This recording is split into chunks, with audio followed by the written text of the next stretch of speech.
Ar-Rasul kemudian mengajak kita untuk mengikuti yang suci-suci, yang murni-murni. Apa itu?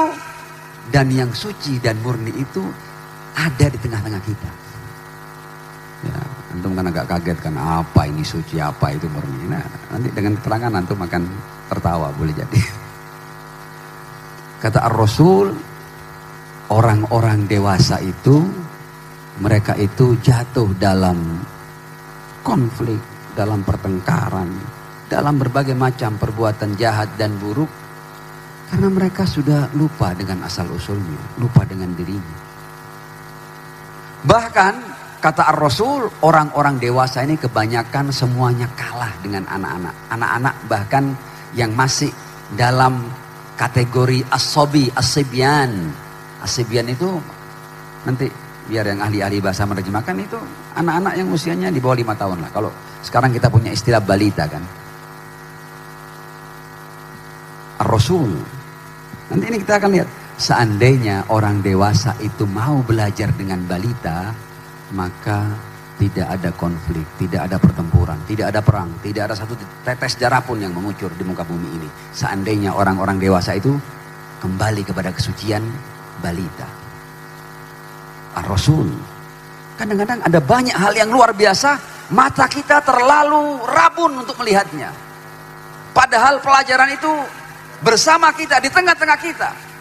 Anak-anak, kata Ar-Rasul sallallahu alaihi wa alihi. Kata Ar-Rasul, uhibbus sibyan li khamsin. Sebaik-baik manusia menyatakan bahwa aku cinta anak-anak karena 5 hal. Dan 5 hal ini semuanya kesucian. Kita lihat ya. Apa yang pertama? Dan seandainya saya berani jamin, kalau seandainya kita mampu meniru, pasti kita akan hidup damai. Pasti kita akan hidup rukun. Pasti kita akan hidup bahagia. Dan tidak ada orang kelaparan, tidak ada perang. Pertengkaran tidak ada. Silakan nanti ya, dibuktikan ya. Apakah benar ucapan Ar-Rasul atau tidak? Uhibbus sibyan li khamsin. Aku suka anak-anak karena 5 hal. Yang pertama kata Ar-Rasul, humul bakkaun. Mereka adalah makhluk mungil kecil yang banyak meneteskan air mata, banyak menangis. Kita kan orang-orang dewasa kan kadang-kadang kita melihat tangisan itu sesuatu yang remeh. Enggak. Kita ini kalah dengan anak-anak. Kita sudah tidak pandai lagi menangis. Padahal kata Ar-Rasul, aku cinta kepada mereka karena mereka pandai meneteskan air mata. Anak itu bisa menyampaikan pesan kepada orang tuanya tentang apapun hanya lewat tetesan air mata. Jadi ketika anak nangis, bundanya tahu ini nangis karena apa. Apa karena popoknya sudah penuh? Apa karena digigit serangga? Apa karena lapar? Apa karena haus? Balita itu bahasanya hanya tetesan air mata. Dan ibunya paham. Ya, ini the power of tears. Ya. Kekuatan daripada air mata. Bukan hanya itu. Kata Ar-Rasul, seandainya orang-orang dewasa itu tidak melupakan bahasa pertamanya, tangisan. Kita ini ketika lahir menangis kan? Tangisan itu adalah bahasa asli kita. Suara asli kita. Orang-orang yang sampai pada tingkat kenabian dan kerasulan, kharru sujada wa bukiya. Mereka masih pandai menjaga bahasa aslinya, bahasa wujudnya, bahasa kemunculannya, yaitu air mata. Saya mau tanya, orang-orang dewasa sudah tidak pandai menangis. Anda tahu, ketika kita tidak menangis lagi, hati kita dari waktu ke waktu mengeras. Kalau hati mengeras, maka ucapan kita juga kasar. Maka kita tidak ada ketulusan. Jadi kalau orang sudah tidak pandai menangis, maka ada banyak kebaikan, kelembutan hati, kesucian, kejujuran, ketulusan juga akan hilang bersama hilangnya air mata. Humul bakkaun. Karena itu kita ini orang dewasa, kalau kita mau ikut Ar-Rasul, maka kita harus menjaga bahasa asli kita, tangisan. Kita harus berusaha nangis. Kalau kita malu nangis di siang hari, di malam hari ketika tidak ada yang melihat kita harus belajar menangis. Kita harus jaga itu bahasa asli ini supaya hati kita tetap lembut. Bayangkan Bayangkan kalau seandainya kita gini, bayangkan sini, kalau seandainya kita ini adalah jenis orang yang setiap sholat malam kita menangis. Seandainya, mungkinkah kita akan berlaku kasar? Mungkinkah kita mengambil hak orang lain? Mungkinkah kita merampas hak orang lain? Mungkinkah kita menjalin? Tidak mungkin, karena kita sudah pandai menangis. Hati kita lembut. Humul bakkaun. Saya tidak mungkin menjabarkan apa di balik air mata. Antum ahlul ilm, antum punya kesempatan untuk membreakdown masalah air mata ini. Apalagi mereka yang mungkin punya studi di bidang psikologi dan lain sebagainya. Air mata layak untuk dibahas, layak untuk diselami lebih jauh, dan layak untuk dipelajari bagaimana kita menggunakan air mata untuk merubah perangai dan perilaku kita. Humul bakkaun yang pertama. Yang kedua, kata Rasul, ini kalah kita dengan anak-anak, kalah kita. Kita sudah lupa caranya menangis. Bahkan kita malu. Kita berusaha untuk tidak nangis. Jangan nangis. So. Dua. Kata Rasul, kenapa aku suka anak-anak? Karena mereka yatamarraghuna fit turab. Anak-anak itu tidak pernah jijik dengan tanah. Bahkan suka main tanah. Apalagi kalau tanah dicampur dengan air. Tanah berlumpur, berkubang, gulung-gulung di air dan lumpur. Demenannya anak itu. Kita orang dewasa sok bersih. Ya, kita kalau lihat anak kita main tanah, kita marah. Kata Rasul, ini permainan yang karena kesucian jiwanya. Dia tahu bahwa kenapa anak tidak jijik dengan tanah? Karena dia tahu, dia masih suci, masih murni. Hatinya dia tahu bahwa dia dari tanah dan akan kembali ke tanah. Kita sok jijik dengan tanah yang sudah dewasa ini. Dan kalau kita jijik dengan tanah berarti kita sedang melupakan asal usul kita. Kita tidak tahu dari apa. Karenanya kita sombong. Karenanya kita angkuh. Karenanya kita sembrono. Karena kita tidak sadar bahwa dari apa kamu. Kamu dari tanah. Dan tidak lama lagi kamu akan kembali ke tanah. Jadi permainan anak-anak, kata Rasul, itu menandakan kemurnian jiwanya. Dia masih ingat asal usulnya. Minat turab ila turab. Ini bukan berarti nanti kita suruh anak kita setiap hari main tanah. Tidak, artinya permainan anak-anak itu adalah menunjukkan kemurnian jiwanya. Jadi kita perlu beri kesempatan anak-anak untuk main tanah. Biarkan. Karena itu adalah asal usulnya. Dia tahu.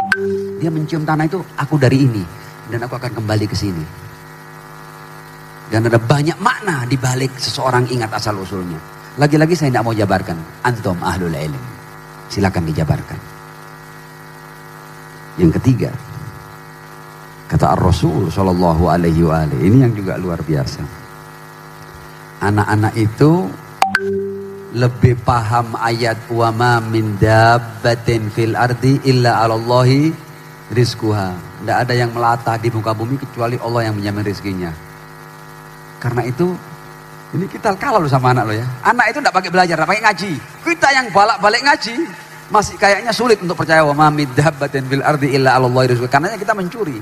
Karena kita kadang merampas orang lain. Karena kita menipu. Karena kita menghalalkan segala cara hanya untuk dapat sesuatu yang kita makan. Tidak percaya sama Tuhan kita. Bahwa rezeki dijamin, tidak percaya. Karena kita melakukan sesuatu yang keliru dalam mencari harta. Itu jangan main-main loh ya. Itu berarti kita tidak yakin dengan wa ma min dabbatin fil ardi illa 'alallahi rizquha. Anak-anak silakan dilihat ya. Anak-anak itu ambil anak, silakan. Boleh lakukan simulasi, kasih anak itu permen 1 pak atau coklat 1 pak atau wafer 1 pak ya, yang ada katakanlah 1 pak itu isinya 10 ya, kasih ke anak Anda, pasti dia akan buka, dia akan bagi ke semua temannya, semua dapat, tidak disimpan ya. Kata Ar-Rasul, kenapa aku suka anak-anak? Sifat yang ketiga, la yaddakhiruna lighad. Dia tidak pernah nyimpan sesuatu untuk besok. Dia yakin bahwa setiap saat ada yang menjamin rezekiku. Makanya dia kalau punya sesuatu, padahal dia tidak bisa cari sendiri, tidak bisa beli sendiri. Tapi ketika dia punya sesuatu, dia bagi semuanya. Dapat semuanya, dia pun dapat 1. Selesai. Dia tahu. Untuk nanti, ada lagi nanti. Dia yakin. Padahal dia tidak bisa kerja. Ada seorang penyair dari Persia bernama Jalaluddin Ar-Rumi. Yang punya diwan namanya Mathnawi Maulawi. Kenapa diwan itu menjadi luar biasa? Karena Ar-Rumi mampu memuisikan seluruh ayat dan riwayat. Seluruh ayat Allah dan riwayat dari Ar-Rasul Shallallahu Alaihi Wasallam itu dipuisikan dalam, dan puisinya bukan cuma puisi yang di dalamnya ada tafsir-tafsir sederhana. Di antaranya ketika berbicara tentang rizki ini supaya kita yakin, kata Rumi, ini saya baca bahasa Persianya ya, harke. Puisinya agak panjang, tapi saya baca yang bagian ini. Harke dan don dahat non dahat. Yang artinya, yang menumbuhkan gigi pasti menyediakan roti. Orang-orang ini, kata Ar-Rumi, gila ya. Mereka ini tidak yakin dengan rotinya. Padahal instalasi yang dimana seseorang itu mampu mengolah makanan menjadi energi, itu semuanya for free. Lidah ini free. Bibir ini free. Enzim-enzim air liur yang bisa mengolah makanan free. Gusi, berbagai macam gigi dengan bentuknya untuk mengunyah makanan. Kemudian instalasi pencernaan dari mulai tenggorokan yang memisahkan mana makanan, mana air. Dan kemudian pengolahan yang luar biasa membuat makanan yang kita kunyah itu menjadi berbagai macam zat yang bisa membuat tubuh kita berenergi. Ini semuanya for free, gratis. Loh, kamu sudah dikasih pabrik pengolahan rotinya, kamu ragu sama Tuhan kalau Tuhan tidak memberimu roti? Wa ma min dabbatin fil ardi illa 'alallahi rizquha. Ini sama dengan kalau kita dipinjami orang itu 1 triliun, kemudian kita masih ragu. Kalau saya pinjam 1.000 rupiah lagi dikasih enggak ya?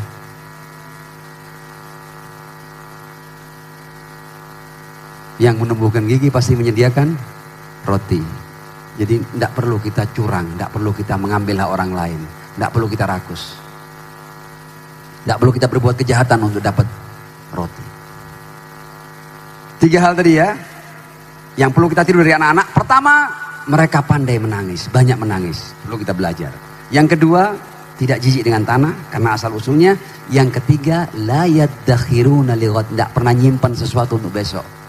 Orang dewasa kalau tidak saldonya turah-turah, tidak mau berbagi. Ya, anak kecil itu tidak punya saldo. Ya punyanya itu dok, dikasihkan semuanya. Wa ma min dabbatin fil ardi illa 'alallahi rizquha. Yang keempat. Ya. Yang keempat kata Ar-Rasul Shallallahu Alaihi Wasallam, dan ini yang menjadi alasan kenapa orang dewasa itu kok mudah berkonflik, mudah berkelahi, mudah ini. Anak kecil berkelahi. Anak kecil tonjok-tonjokan, pulang benjol, betul enggak? Nangis. Tapi mereka berkelahinya dengan hati yang suci. Yahtasimuna min ghairi hiqdin. Berkelahi tapi tanpa menyimpan dendam. Selesai. Anak kita itu kadang-kadang masih benjol habis dipukul temennya. Ya, setelah dia selesai nangis, dia keluar, dia cari teman yang mukul itu mau main lagi. Karena sudah selesai, tidak nyimpan dendam. Orang dewasa, jangankan kita tonjok. Kita ngomong tidak tepat sedikit saja, yang membuat dia salah paham akan diingat sampai mati. Oh, dulu pernah ngomong kayak gini, rijal aja, hobi saja.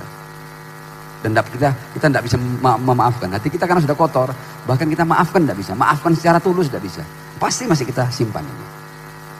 Anak kecil, yahtasimuna min ghairi hiqdin. Berkelahi tanpa menyimpan dendam. Yang terakhir, yang kelima, kata Ar-Rasul Shallallahu Alaihi Wasallam, anak-anak itu dalam permainannya pun punya filosofi yang sangat tinggi. Yabnun thumma yukharribun.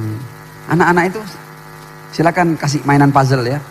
Kadang-kadang orang tuanya ikut bantu, dia kan tidak terlalu becus kan untuk nyusun puzzle-nya ini. Begitu selesai langsung dibongkar.